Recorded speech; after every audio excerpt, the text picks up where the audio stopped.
de las medidas de cómo afectarán las medidas de Rajoy. Bueno, las medidas, especialmente el IRPF, el IVA, todo. aquí ha habido un error de traducción y además un error importante. En las recomendaciones de la Unión Europea y del Fondo Monetario Internacional se hablaba de ajustar a la autonomía y no de ajustar a los autónomos.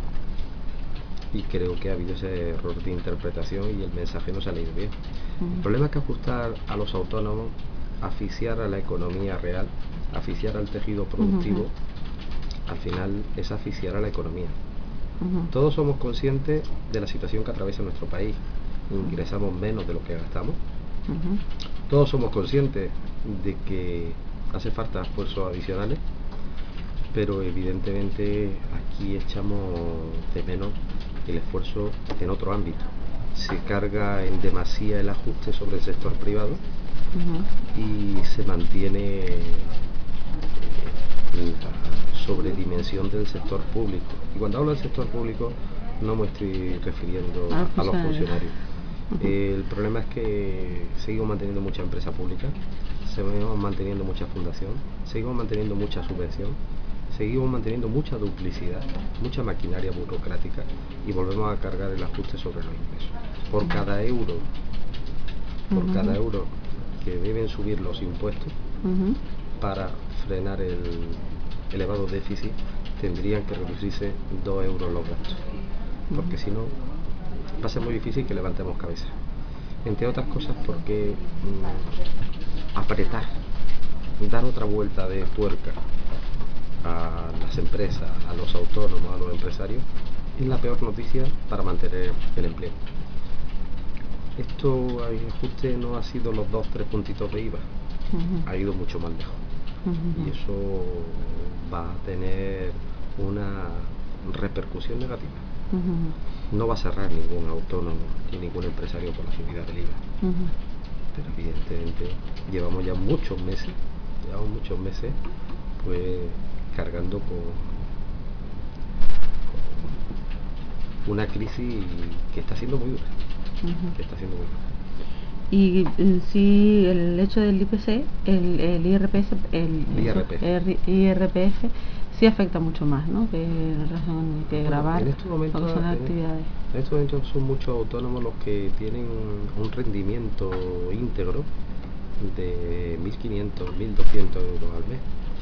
Cargarle el 21% sobre ese rendimiento íntegro es dejarlo sin liquidez, porque un autónomo que sobre ese rendimiento íntegro tiene un 21%, está ingresando, adelantando a Hacienda 250 euros.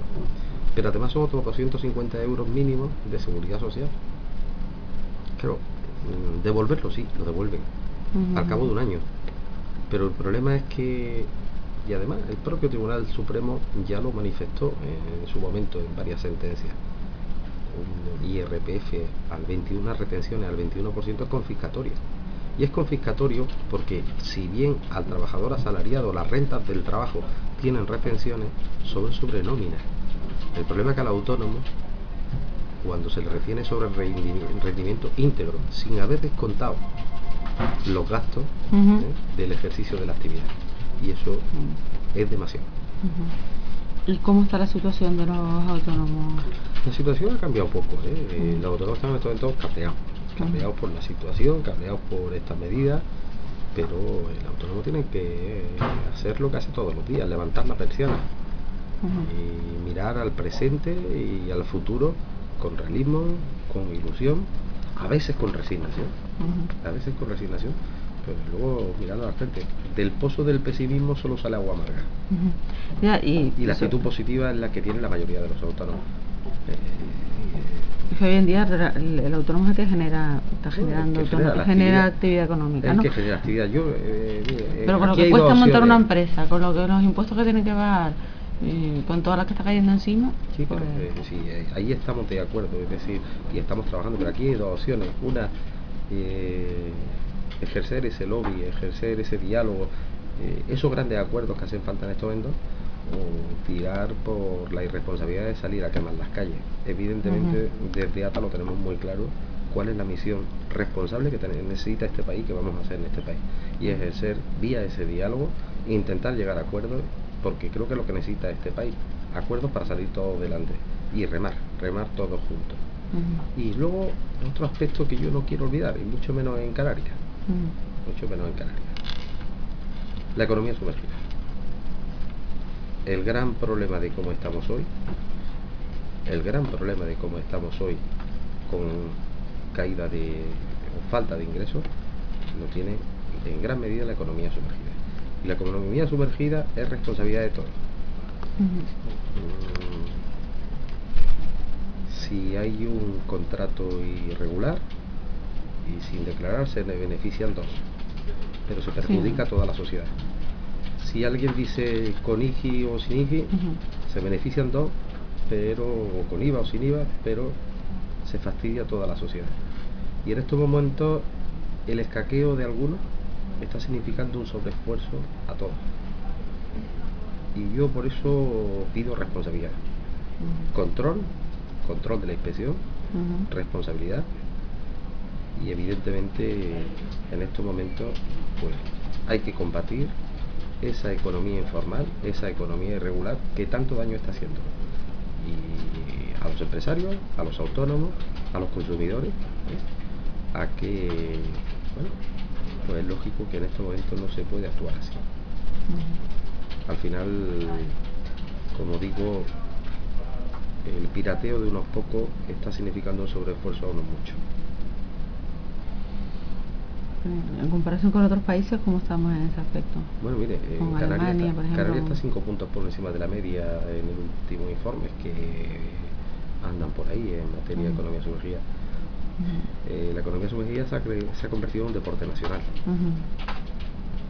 Y bueno, todavía no ha llamado la atención esto en esos países, ¿no?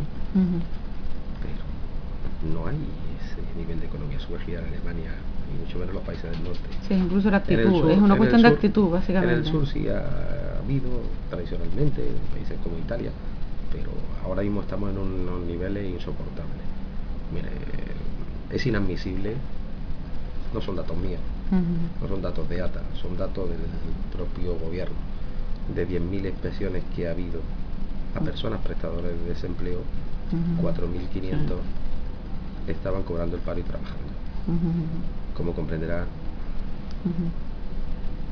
Bueno, ahora hay una medida, bueno, no es en este sentido, pero sí se rechaza una oferta de empleo, ¿no? Que la han sacado ahora, en el caso de que se rechace una oferta de empleo. Aquí es que estamos hablando de que eso no es suficiente.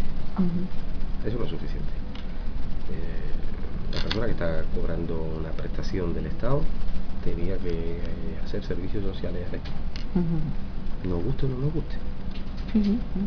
3, 4, 5 horas, lo que haga falta. Pero no basta con ir a sellar y esto y lo otro. Está cobrando del Estado, que el Estado somos todos. Y mire usted, que preste un servicio al Estado, que en este momento hace falta. Entre otras, a lo mejor no podemos pagar la limpieza de montes. Y habrá que estar, porque todos los trabajos, todo se paga, pero hay que realizar ese trabajo. Y además, así evitamos que haya suspicacia y evitamos temas, ¿no? Toda la persona que cobra una prestación, y estoy refiriendo a una prestación en el ámbito de desempleo, no evidentemente una prestación de enfermedad, pues tendría que estar prestando un servicio social. Y para mí esa es la mejor medida de lo que tendría que aportar una persona que está cobrando una prestación. Y lo digo tanto en el ámbito del desempleo, como en el ámbito de los autónomos, como en el ámbito, etcétera, etcétera. Sí, bueno, sería una fórmula. Claro, yo sé que habrá gente que no le guste esto, ¿no? Pero, oiga, sí, pero bueno, como en todo, hay gente que se apunta al paro para buscar un empleo, y hay gente que se apunta al paro pues para... de los que están cobrando prestaciones. No estoy hablando del que está apuntado. Estoy hablando del que está cobrando prestación, sí. ¿No? O sea, que me parece muy bien que una persona que agote el paro cobre 426 euros. El problema es cuando encontramos que hay personas que están cobrando 426 euros y trabajando. y quitándole el puesto de trabajo a alguien que no tiene ni siquiera los 426 euros. Eso hay que verlo. Y también entiendo que hay empresarios que utilizan atajos con contrato irregular y sin darte alta, y eso hay que denunciarlo. Y también entiendo que hay personas que eran autónomos y ahora se han dado de baja, porque se está mejor fuera del sistema que dentro del sistema, se paga menos. Y eso es una competencia desleal, aquellos que a duras penas se enfrentan a sus cotizaciones y sus impuestos. Y vuelvo a repetir, la economía sumergida hoy es uno de los grandes problemas que tiene nuestro país, y a lo mejor no estaríamos como estamos sin la responsabilidad social de todos, y cuando digo responsabilidad me estoy refiriendo a todo. En este país hay 1 millón de alquileres que no se declaran, 1 millón de alquileres, o sea que aquí cada uno que se mire por dentro. Hacienda deja de ingresar 2.000 millones de euros por los alquileres que no se declaran. Esto no es cuestión solamente de los empresarios, de los autónomos o de los que cobran el paro, que cada uno... Sí, que no declara el que alquila y no declara el alquilador. Ambos. Piensa una cosa, que detrás de la economía sumergida, detrás de la economía sumergida no solamente hay una persona. Para que haya economía sumergida tiene que haber dos. No basta con que haya un empresario que diga como para pelear, con IVA, sino no que basta con un empresario que diga con IVA o sin IVA, tiene que haber el cliente que acepte con IVA o sin IVA. Y entonces, ¿cuál es, bueno, a su medida, cuál es el mensaje que le mandaría a los autónomos en este momento? Bueno, yo creo que el autónomo en estos momentos lo que hay que seguir es trabajando, porque de esta crisis no nos va a sacar ni el Banco Central Europeo, ni el Fondo Monetario Internacional, ni la propia Unión Europea, De esta crisis vamos a salir con el esfuerzo de todos y cada uno de los empresarios, de los autónomos de este país. Las cosas son como son y están como están, y en otros momentos hemos afrontado también situaciones delicadas. El pasado agosto del año pasado también se caía el mundo, pero sin embargo España consiguió levantarse. Ha habido situaciones que se han pasado mal, y yo espero que la cordura reine en este país. Espero que el gobierno siga con esas reformas estructurales que se tienen que hacer. No basta solamente medidas de ajuste, hay que tomar medidas que incentiven la economía, porque si no creamos empleo, si no surgen emprendedores, es muy difícil mantener la maquinaria del Estado, es muy difícil mantener el estado de bienestar. Y en estos momentos no solamente de ajuste vive la economía, sino tiene que vivir de que surjan iniciativas empresariales, tiene que vivir de que los empresarios generen y los autónomos generen actividad y empleo, y tiene que vivir de aumentar la recaudación. Y eso es lo que hay que hacer. Cada día en España, que no sé si te lo he dicho, pero cada día en España ingresamos 1.033 millones de euros y gastamos 1.257 millones de euros. Millones, 1.033 millones de euros y gastamos 1.257.